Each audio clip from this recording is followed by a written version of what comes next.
Welcome to the Reality Trifecta podcast. I am your host, and today we are recapping the season finale of The Amazing Race 38 Big Brother edition. We start the episode off finding out that Izzy and Paige were the last team to arrive from the last episode. They have played a very middle ground race, but it felt like every leg they grew each time being competitive. We start the final leg with our last three teams. Jazz and Jag, the brothers who've been dominant all season. Kyland and Taylor, the strategic powerhouse duo. And Joseph and Adam, the underdogs who fought their way to the finale. After racing across Europe all season, it all comes down to one final city, New York City. I was down there yesterday, so I really like going down there, making a visit, making a trip to do something like auditioning. Yes, that's right. I have a confession to make to all of my listeners. I am an actor trying to find some work. And there's a study that you're more likely to find work in New York City than any other city in America. I hope it went well. I mean, I'm confident that it went well.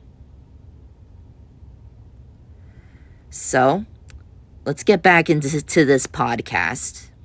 Back on this topic. So the last leg is going to be in New York City.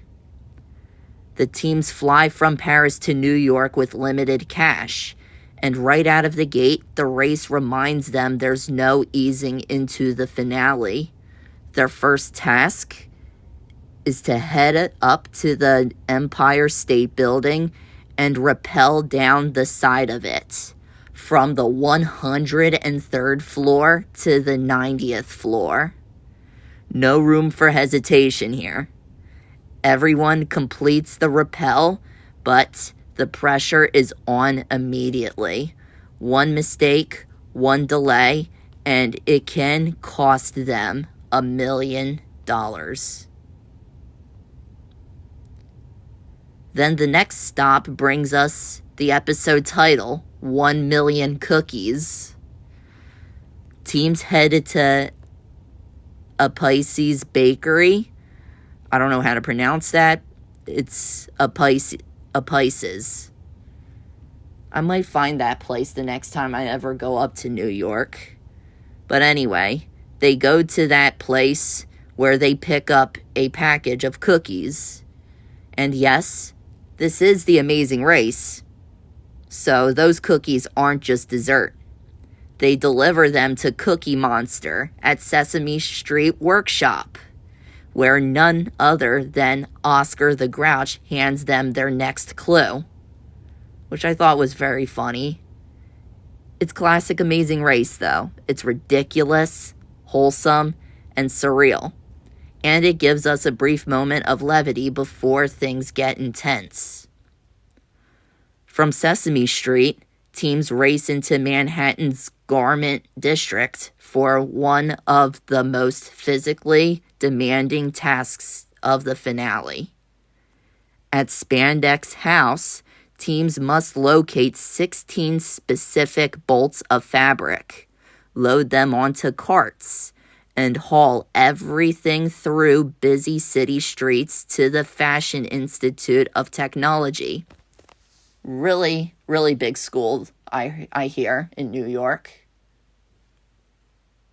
So, this task is all about attention to detail, physical stamina, and navigating crowded New York sidewalks. Believe me, they are. Some people just jaywalk and they don't even care. This is where placements really start to shift.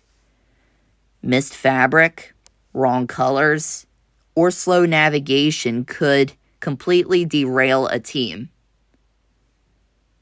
After delivering the fabric, teams head to Surrett Studios in Brooklyn for the final challenge of the season, the one that always decides it.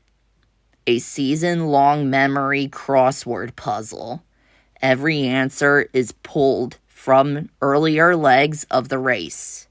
Once completed, highlighted letters must be unscrambled to reveal the final destination. This is where experience matters, and where calm under pressure makes all the difference. Eventually, the message is revealed. Yankee Stadium. It's a mad dash back to Manhattan. Taxi rides, traffic, every second matters. And finally, the winner of The Amazing Race 38 is Jazz and Jag. Congratulations to them both. They have been front runners from the start of the season. They proved that teamwork and critical thinking matter in a competition like The Amazing Race. They have played a consistent race this whole season, and they deserved success. In second place, it was Kyland and Taylor. They had a bumpy start, but they grew as the race progressed. Then you had Joseph and Adam finishing third, where they played a good race. They were up front, and then they were in the middle, and then they were up front. They did all that they had to do to get to the finale, and that they did. It's an emotional ending. Relief, disbelief, and pure joy all rolled together. Jazz and Jag's win caps off a season where consistency and, like I said, teamwork and focus paid off. They didn't just win the finale, they earned it across the entire race. The Amazing Race 38 delivered big challenges, memorable locations, and a finale that felt worthy of the journey. And with that, another season is in the books. Thank you all so much for listening to me recapping this season. It has been an honor. We did it. We completed an entire season recapping. I mean, I think that's accomplishing as I am saying it. I hope to have you guys listen to this for next season for The Amazing Race 39. Also, this week, we have the Survivor 49 finale, so we will be wrapping up on that as well. And when that is all done, we will be recapping Big Brother during the summer. Also, I feel like maybe sometime next week, we could review Big Brother 27. And after that, I'm going to rank all the players. In fact, I'm also going to be doing that for Survivor as well when Survivor is done. You guys will find out. And I'll let you know on all the socials as to when those videos are going to be uploaded. And I hope you guys will listen to more then. Thank you all so much for listening to this podcast. You guys listening is what fuels me to do this. And I hope to have you guys listen next time. Have a nice day.